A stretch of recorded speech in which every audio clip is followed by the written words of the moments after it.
Hi, and welcome back to Mompreneur Diaries.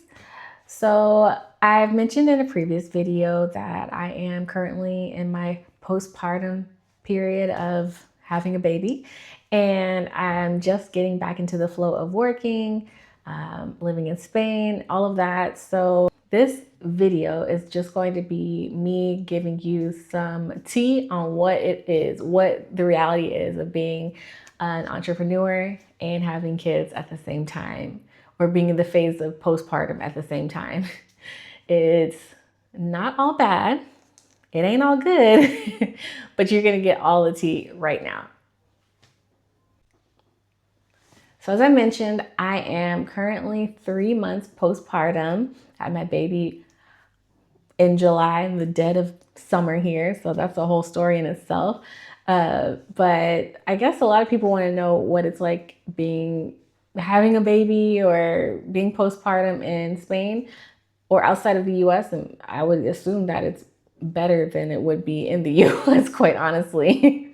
I get paid maternity leave even as a freelancer because I am registered as a freelancer here and I pay taxes here. I get in Social Security here. That's what actually pays for that.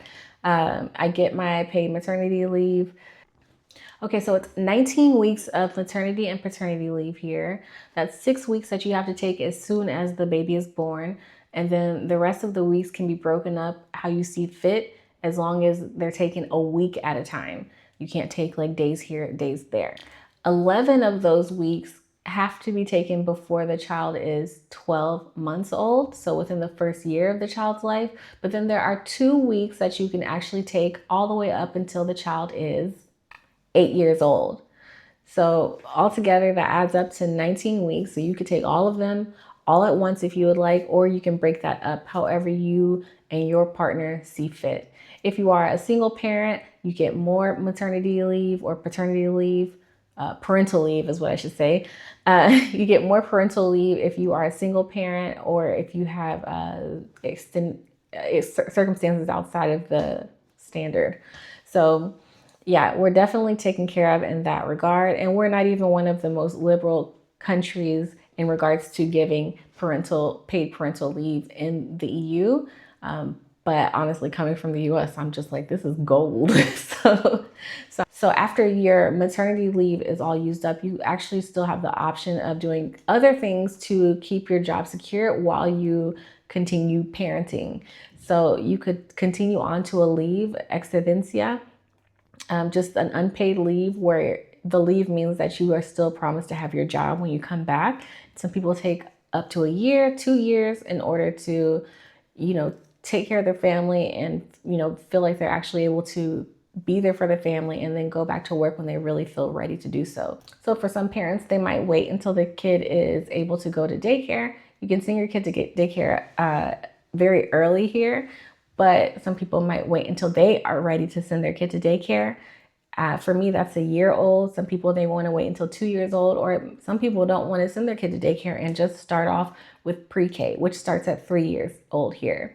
And that is something that you don't have to pay for because it is covered by public education here. So logistically, I'm in a good space as far as postpartum and taking care of myself, as far as getting paid while I'm taking care of myself. I should definitely point out that you want to do your research to verify what your maternity, paternity, paternal leave looks like when you are a freelancer or when you're working from home, as opposed to someone who has been hired on by a company. I got a lot of my insight from my husband, and my husband works for a company that he was hired on by. And so I was very unpleasantly surprised to find out at the end of my pregnancy that I was not going to be receiving 100% of what I earn monthly as a part of my maternity leave. If I had done things a little differently, I possibly could have received that or something close to it, but I just was not educated about my situation. And so I would definitely suggest that you do that very early on, maybe when you start thinking about trying for a kid. And if you didn't think about trying for a kid, as soon as you know that you're pregnant, do your research, go and speak with a professional maybe a couple, depending on what country you're in and how services, how like customer service is there. So that way you know what the situation is, what your options are, and how you want to maneuver that situation. Okay, so let's talk about postpartum for me and what it has looked like. So, yes, I've been on maternity leave. Physically, I'm feeling good. I will say that the first, maybe the first month or so was very hard. My mobility was just absolute trash after I had my baby. Like, I just wasn't expecting that. And so it was a shock. And I feel like a lot of times moms, we don't talk about, or I won't say we because I want to talk about it, but I think a lot of times parents, moms, people who give birth to children forget to talk about the postpartum period, forget to think about the postpartum period. And so I was caught off guard with my first child in postpartum and the realization that there's so much involved in it, and it is maybe one of the hardest times, at least as hard as pregnancy. And for some people, it's a lot harder than the pregnancy itself. So, of course, I spoke with my doctor, my midwife. Here, midwives are kind of like the main source of human interaction that you get as far as talking to someone, getting advice. The doctor kind of just looks at your numbers on your last analysis and say everything looks good or not. That's pretty much it. But I spoke with these people, of course, as my first source of information. I found a maternity wellness center, and they do things like fitness, and they have physical therapists that help you with things like mobility during and after pregnancy. And then also I was actually lucky enough this time around to know other people who have had babies and getting their stories and their experiences as well. All of these things, along with books. I didn't read any books, but other people might do things like reading books, or podcasts or audiobooks. Probably the best way that I would ever consume a book on pregnancy, because that just sounds boring. But yeah, the point is definitely educate yourself, because you want to be prepared for this. I think the worst thing that you can do is just going into the fourth trimester and not knowing that there's anything to expect, because there is. So for me, I was prepared in the idea that I wanted to get back to being physically active as soon as possible. This time around, by the way, this is my second child. So this time around, I was in a very different place in my life during this pregnancy than I was in my first pregnancy. With my first pregnancy, it was the pandemic. And so I really didn't have much going on in life. I was really confining myself to my house. Like they said, don't go outside. And I said, say no more. So whenever I had her, there was not any hurry for anything. There was no rush for anything in my life. But this time around, I was very active before I had my daughter. And in the pregnancy, I was still pretty active until the second half of the pregnancy, where I was just like, okay, it's a wrap. I can't do no more.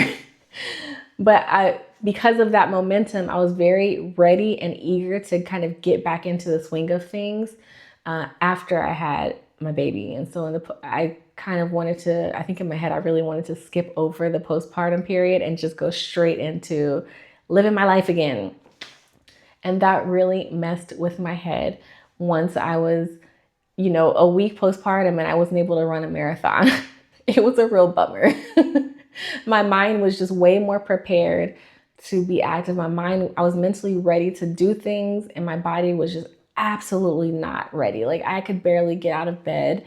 I would get out of bed and you would hear my hip pop like a tube of Pringles. Like it was so loud and jarring. And so clearly I shouldn't be doing much. And when I try to maybe do a walk around the block, and even that was too much for me. Now everybody's different. Every person having a baby is going to be different. Some people are way more mobile right after they have a baby. Some people just aren't. And in my situation, I just was not. And when I think about it, with my first pregnancy, I think I had very much mobility either then, but I just wasn't in a hurry to move. And so I didn't even notice. I moved at my own rhythm, and that rhythm was way slower than it had been this time around. So I've had to come to grips with and understand and just face the reality that I have to take my time. And that's totally fine. This isn't really an issue for me as far as like, oh, I want to snap back or anything. It's just that I really crave physical activity, and there's something that whenever you're in that the really early postpartum, you're just kind of like confined to one room, and it can be kind of suffocating. And so I wanted to go outside, and I wanted to do walks, and I wanted to do all these things. But it was July. I'm sorry. She was born July 30th. So August in Spain is not somewhere you don't want to be outside on a regular day, much less like when you are healing with a gaping wound inside of your body. So it wasn't realistic for me to do it for the heat reason. And then also I just needed to, my body was just like, just sit down for about a month. Anyways, so it's gotten better. I'm now 3 months postpartum, and physically I am good to go. I'm of course still healing, and with going to the wellness center, they've really helped me just kind of gain my confidence with going to the workout classes, so I don't have to like think about doing exercise on my own and having to figure out, is this an exercise that I can do with my diastasis recti, or is this okay for my pelvic floor? When I go to those classes, like the exercises are meant for me. I know I can do them, and I feel confident doing them and maybe pushing myself because of I have that confidence. Okay, so emotionally, not physically, emotionally, postpartum is crazy. And there's been days where I'm just like, it just kind of feels like puberty, like where everything just feels like, every day feels like this is how the rest of my life is going to be. And it just feels so overwhelming. But the only advice I can give any mom or anybody who's had a baby out there is when you're feeling like really big emotions, like give it a week. First of all, find support where you need the support, but give it a week and the situation will very likely have changed. That's not always the case, surely, and that's why we go and find support as soon as we feel the need to do that. But that was definitely my situation, that every time I started feeling like these were just really big emotions or overwhelmed by this thing or that thing, which on a normal day would not affect me so much, with a little bit of time and calling out those emotions, I was able to get through them. So things I did to call them out was talk to my therapist, journal about it, or talk to my partner or friends about the feeling. And it might even be something that seems silly at the time, but just voicing it and pointing a finger at it kind of makes it feel smaller. And so that's helped me a lot. So honestly, I can't even think of, I can't think of like one specific example of this, but I just know that that's been the general the general pattern of how my emotions have been, is that maybe one week I'm like super annoyed with my husband about like something super dumb, but it's just like, if I don't say it or address it, then it just like builds up in my mind and it becomes like this huge monster. And then like we're having an enormous fight because like he didn't close the jar of jelly a week ago, and I felt like that meant he didn't love me. So, so you definitely just want to take care of yourself, acknowledge your feelings, validate your feelings, even if you think that they might be silly or somebody else might think that they're silly. They're still your feelings, and those are valid. And then take steps to get yourself into a better space. Therapy is a huge one. Psychiatry is a huge one. Your doctors might, just talking to your doctor in general might be a great place to start, but don't be afraid to get the help. Okay, so the comeback. We're not doing a snapback, but we did come back to work. So there was that. And for me, I decided, because I had this surprise of understanding that I wasn't going to be paid 100% of what I was earning monthly as a working human being, I decided to come back to work 2 months postpartum. And wait, was it 2 months? Yeah. So I decided to come back to work, like a soft comeback, 2 months postpartum. I initially wanted to start working with my clients, and then I started thinking like, oh, I just wasn't like really into it. And so I really focused a lot of my energy on projects and redefining what my professional and financial goals were, and execute, or creating a plan that I will execute to make sure that I get to where I need to get to. So it's been a reset for me in a very positive way. It's given me the space that I need because I have paid maternity leave. Even though it's not, 100% of what I was making, it's still a nice little cushion for me. I have the freedom to kind of take this time to reassess, realign everything, and make sure that, the wheels are turning in the direction that I want them to, so that we as in my team, my family, can get to where we want to go, as opposed to, when you're just working, you kind of just end up putting your head down and just doing the things. And it sometimes becomes very difficult to actually lift your head up and ask questions and reevaluate and reassess. And so you might look up and realize that you are way off path of where you actually wanted to be, because you never asked yourself where you wanted to be. You just kept going. So before I actually went on maternity leave, I had so much anxiety about leaving my business and, having to hand things over to my assistant and, letting some of my clients stay on with my assistant that I had trained. And I followed up lightly with her when I was on maternity leave. And then some of my clients just decided to wait until I come back. And that was scary. And as I've come back, I've, been back in touch with my clients, and some of them have delayed coming back because they just need more time. And some of them have come back and taken less hours.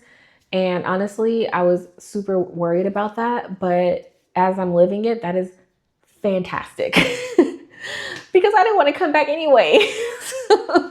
So that has actually been a blessing for me. And I'm happy to take half the hours right now. Just because it continues to give me the space to dedicate my energy to the things that I now have very clear in my head, which is not just clients anymore. I have these other projects that I need to be working on. But also it gives me time to still spend with my family, because I'm still very much in family mode. Postpartum is a precious time that you get to spend with your babies and with your partner. And before I even came back, my soft re-entry into the workforce here, I was very sad about the idea of leaving that little postpartum bubble that I had been in. So it gives me the space to do all that. And so I'm definitely not mad at all that my clients have not come back 100% yet. I need this time to go pretty slowly. And when I'm ready, I will get either those clients back or I'll get other clients. Like, it's fine. That's the reality. That's the beauty of being a virtual assistant, is that you don't need a million clients. You don't need to have a whole bunch of turnover in order to be successful. Like, 5 clients is more than enough. Like, 5 people is more than enough for you, or at least for me. I don't know what you're doing, but for me, that's been fine for me. And anything over that, it's too much for me to handle on my own. And so I have to figure out scaling at that point. So these days, being productive looks way different for me. It is completing one task a day. That's all I can really wrap my mind around at the moment. And so because I have a lower workload for my clients at the moment, then I have like 2 days a week that are client days, where it's heavy client work. And then I have one day actually I have 2 days that are content days, one day for recording and then one day for editing and posting. And then I have a day that's all about studying. So that doesn't mean those are the only things I do in those days, but I have to put an emphasis on something. And like, if I do that one thing, then it was a successful day. And that's been working out perfectly for me. And I know that won't be the case for forever, but actually I would like to try and keep that same rhythm. And if I'm saying that that's the rhythm I want to keep, then I just need to consider the fact that I might need to add another team member on earlier than I would have thought I needed to previously, because I want to keep my workload this much as opposed to letting it topple over like it has done before. So living abroad and being a mom and doing postpartum being in this phase of my life in Spain. I think a lot of people have curiosity about that. And honestly, as I mentioned a little bit about the logistics of it previously, it's great. Like, I just can't imagine doing this back home in the United States. It just doesn't, I don't think that it would go as smoothly. I think that I'd be pushed back into work way sooner and at a way more chaotic rhythm than I was able to start working here. So, I mean, everything has kind of gone just really nice and smoothly here. I have a support team as well here. I say team like I hired them, but I mean, I have my partner who is fantastic and, does a lot. And so I'm thankful for that. And I also have my mom here. She moved here a year ago, maybe a little over a year ago. So I have her here as well. And she's such a big support for, to be there with my kids whenever I need them, or with my daughter, my oldest daughter mostly, whenever I need her to, or even when I don't need her to. Every other week she's like, when is my baby coming over, So it's not even, it's not just a me taking situations, very much that she wants to spend time with her grandbaby. So that's really my tribe, and with my husband, my mom, and then I've got mom friends now, which has been so good. I didn't have that with my first daughter. I was the first of my friends to have a baby. And since then, some of my friends that I've had since long before I started having kids have had kids. And I've also just gained other friends that are on the same journey as me. So this time around, I have several friends who were having babies at the exact same time as me, which was so nice. So nice. So that's been really helpful. And honestly, it's not even about just the mom friends that I have. I just have good friends. Like my friends who don't have kids, I've been able to maintain those friendships as well. And, the friendships might change and alter as they do as you go through life, but they're still fantastic relationships that I've been able to maintain and have been able to incorporate into my life. So it's not like, oh, I have my friends and then I have my family life. It's like my friends love my kids and want to be there for them. And those are the friends that I kept. So they've all just been a great community here. Along with that, this isn't so much on just postpartum, but just being a mom in Spain. You can take your kids anywhere here. The only place you can't take your kids is to a nightclub, after 11 o'clock. But before then, you probably find kids in there too, because it was probably a restaurant first and there's kids in there with their families eating, and then it turns into a club. So any bars or anything like that you can take your kids to. There's always kids everywhere. I feel like that sounds crazy if maybe you're not from here or you haven't experienced that before, but it is so convenient. It allows for parents to still be human beings who enjoy life, as opposed to going into parenthood and only being parents. So I really appreciate that. I feel like I've become a more interesting person since I had kids. Not because I had the kids, but because I started discovering hobbies. I just started discovering things that I like to do. And I feel like those spaces are welcoming of me as a woman who's had kids. And then also if there are environments in which I can bring, so for pole dance, for example, that's something I started after I had my first daughter, 2 years after I had my first daughter.